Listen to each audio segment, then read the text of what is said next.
How did I get here? Well, I graduated high school in 1989.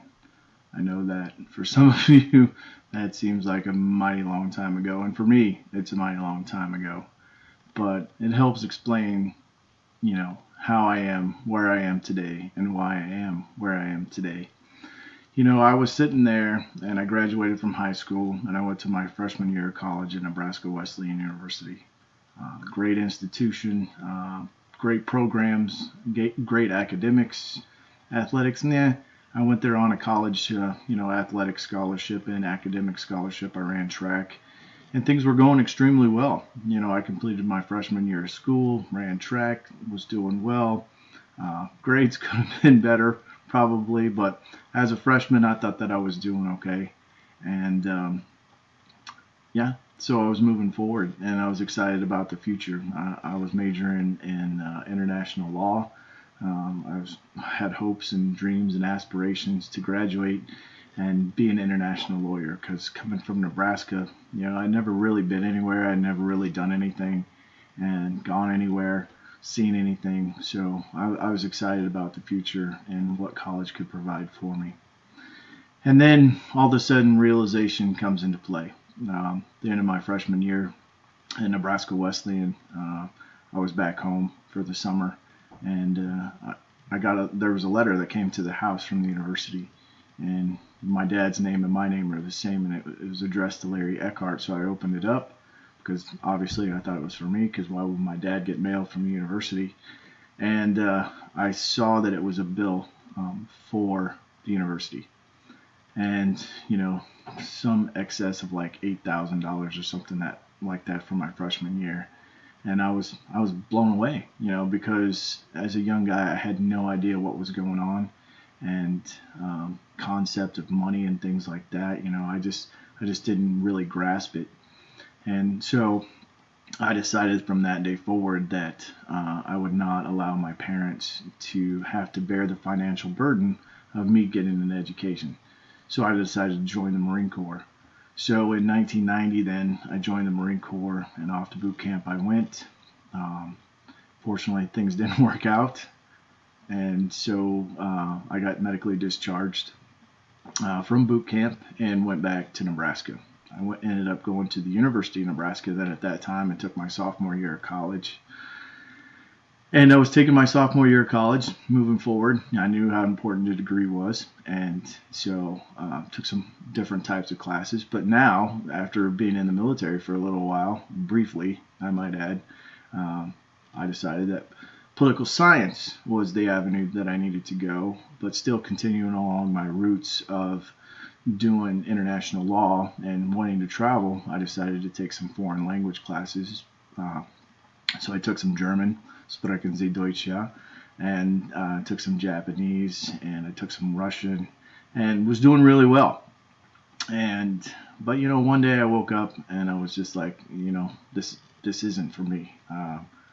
I didn't grasp the concept of college, and I wasn't a good student at all. So I decided that I wanted to finish something. So I decided that it was time for me to go back into the military. And so, with a lot of hard work and a lot of dedication upon myself, I was able to re-enlist into the Marine Corps, and I went back into the Marine Corps in 1994. In 1994, it was a different time and different place for me, because I was a much better and well prepared person.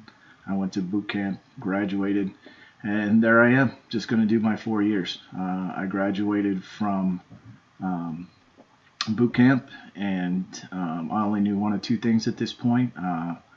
That I was not going to be a grunt in the Marine Corps because I came in called open contract, and I was counting on my ASVAB scores to and the military, put a lot of faith into them choosing a job for me that would suit my needs and suit the needs of the Corps. So what I did from that point on is I got into the electronics field in the military, electronics communication, and it was my job to fix it. And so great schooling. Schooling in the military was every day for a year, 8 hours a day. It was brutal. We did a lot of electronical engineering stuff, AC to DC circuits, circuit card repair, IC chips, micro miniature solder, you name it, we did it. And it was pretty good. But, my plan still was, I'm only doing this for 4 years, and then I'm going to get out, then I'm going to finish college and keep moving on with my life. And so it was a good story. And once I got into the military, I just kept going and kept going and kept going. And then the next thing you know, it's 22 years later, and I decided to retire, and had no idea at that point where I'm going to go. It was out there, but um, I was unclear, because I know what I have to do. I'm a father. I'm a husband. I need to provide for my family. I was living in Southern California at the time, and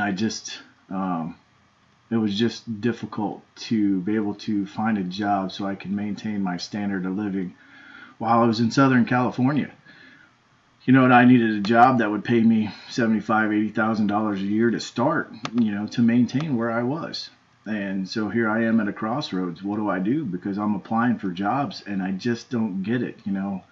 I'm qualified. I have all the experience necessary, but nobody seemed to want to pay that type of money.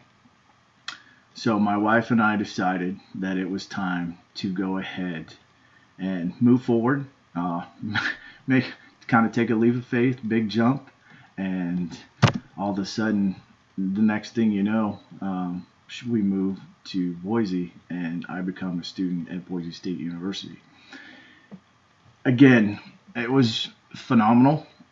Scary for me at 45 years old going back to school. I had a lot of difficulties when I first got to school, classes transferring in.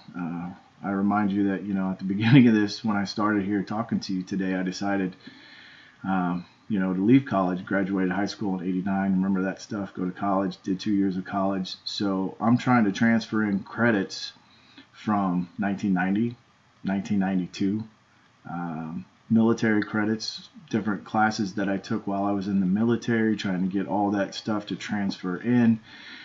Are we going to do English again? Are we not going to do English again? Yada yada yada, and the list just goes on. And it was absolutely crazy and insane my freshman year at Boise State. I wasn't a freshman. I came in as quote unquote a senior. I had enough credits to be a senior, but I was still considered a freshman on probation, and all the above. And so, but when I come back, I decide that I'm a business major. I'm gonna join the Kobe clan over there, and everything's gonna be well and good. And so I start moving forward and start taking classes, and it was very eye opening and very good. Being my age, going on campus, sitting there talking to different freshmen. I had freshman classes, I had sophomore classes, I had junior classes. So you name it, it was there. And it was very eye-opening for me, and but it was good, and I was doing well in class, and things were going good. But again, I had class from international business to language classes, to criminal justice classes, to biology classes, to electronics classes. When I first came to BSU, I was going to be an electronical engineer because I can teach probably 3/4 of the classes that are there, and so I thought that would be an easy transition. But eye-opening experience. College is a little different. So the business seemed the right route to go. I didn't talk to the right people when I came to BSU because I didn't know anybody and I didn't know what I was supposed to do. So at the end of my first year at BSU, I sat down with my academic advisor in the Kobe department and was talking to her, and she explained to me that I was going to have a minimum of 62 more hours of college credit before I could ever come up with a degree. And I was like, that's absolutely insane. I'm going to be 47 years old before I ever graduate college, and I need to move on with my life. I need to take care of my family. I need a job. I need to do multiple things. So it was pretty tough, and it was pretty eye-opening and enlightening at the same time, because that is when she introduced me to multidisciplinary studies. And multidisciplinary studies for me it just made sense when I talked to her about it. And we read the mission statement from multidisciplinary studies, and it is designed to meet the needs of adult students with significant life experience. And in a nutshell, it's who I am. It's where I am. And you know, I can't say enough about the program, because it has just been phenomenal. It has allowed me to take a path and take everything that I've done, from originally starting college in 1989 in those classes, and classes again in 92, and in the military. And I have over 130 hours of college credit right now, and I still have no degree. But the multidisciplinary studies program has allowed me to tailor that towards me. I got a job, I'm working, and it's rather difficult because I travel a lot with my job. But with these classes being offered online and things like that, makes it very flexible for me, my family, and my schedule. And it's just been one of the greatest things that I could have ever imagined. So, with that said, this is my first year in the MDS program. Will not be my last year in the MDS program. I'll complete the fall semester here in 2016, and then move on to the spring semester of 2017. And then, because of my schedule and the flexibility that I have with my schedule and with the multidisciplinary program, I'm going to be able to take all the classes that I need between spring of 2017, and then I'll take some summer classes in 2017 and be able to complete my degree. And what that's going to allow me to do is have those opportunities that I didn't have before, and understand the pay scale of corporations. The leadership classes that I'm taking, the MDS classes that I'm taking. I'm in Lead 410 right now, and I've learned so much about different leadership styles coming out of the Marine Corps. I thought that I was a great leader because I'd done it for 22 years. So I've commanded hundreds, almost thousands of troops. I've mentored young men and women from every race, color, creed you could possibly imagine, and I thought that I had it going on. But the leadership classes that I've taken up to this point, and like Lead 480 that I'm going into, working with different groups, has taught me much more about leadership than I ever thought that I knew. I've met some great people. I've met some great mentors, and I'm so excited about the future. When I graduate, I'm going into project management. Which project it is, which management team will it be? That part's still out there, still a little uncertain, but that's okay, because this program is going to allow me the opportunity to have the tools to put in my toolbox that I will need to move forward with my life and with my future, with my family. And I'm going to be so thankful. I am thankful to be part of the BSU family, the BSU team, if you will.